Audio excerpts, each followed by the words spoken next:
My journey to here began the first time I actually saw my mother sing in church. When I saw her sing, something snapped. I was like, I want to do that. I want to do that. And I've been going for that ever since.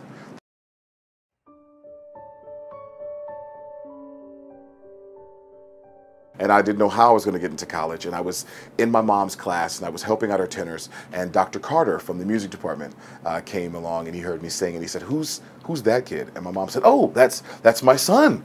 And Dr. Carter said, "Well, is he going to college?" And of course, my mom was like, "Of course he's going to college." And I was like, "Who are you talking about?" I'm not going. I'm gonna be a professional wrestler, you know. And he was like, "I can do something with that kid." So he was really sweet with me, and he brought me into the department and let me meet some amazing people. But I was still young in the mind. I was still egotistical and thinking I could just do everything.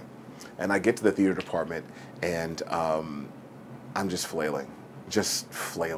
So I go upstairs to the costume shop, and I meet this lady. Her name is Celestine Rainey House.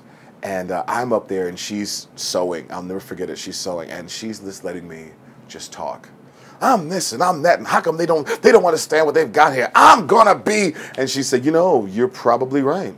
You're gonna be that someday when you learn what you're doing." So I'm looking back on that kid who graduated, that angry kid, and laughing at him. Because I was like, you know, if I could go back and say, you know, if you would just look around at the blessings you've been given here at this school, at what you're doing, you probably would be quiet. You know, when you're in college, you are so hungry to show the world what you're doing. I'm gonna tell all these people. And every now and then, you know, you look at the professors and you're like, "You don't know what you're talking about." And then you go back and you're 42, you're like, "Wow, they knew exactly what they was talking about." Jesus, I wish I can go back and go, "Hey, my bad for yelling at you after class about this grade, because I deserved it." Because you know now, every now and then I see an actor do some stuff. I'm like, "Shouldn't you have learned that in college? Why are you doing this here on Broadway? It doesn't make any sense."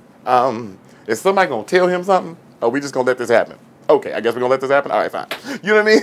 Because I still have moments when I'm on stage. There's a specific moment on stage with Aladdin where he walks to my right and I walk to the left. But there was a specific thing, I'll never forget it. Edgardo de la Cruz looks at me and he goes, "Do not upstage yourself." I said, what you talking about? "If you're going to walk to the left, start on your left leg, keeping yourself open." I was like, "Yeah, but you know, I just turn this way." He's like, "No, don't do that. Do not upstage yourself." So we get to the show. Every night, I always laugh. Because every night, I don't know why, Aladdin walks to his right. And every time I walk on my left, I hear Edgardo go, "Never upstage yourself." And it's sad. It is so sad because after all these years, I still hear that because I know not to upstage myself. It is the simplest thing. It is theater 101, but it's something that I hear in my head. And that's part of the joy. When you hear those little lessons that still resonate, that still mean something. So that feeling that I got when I first heard my mom sing,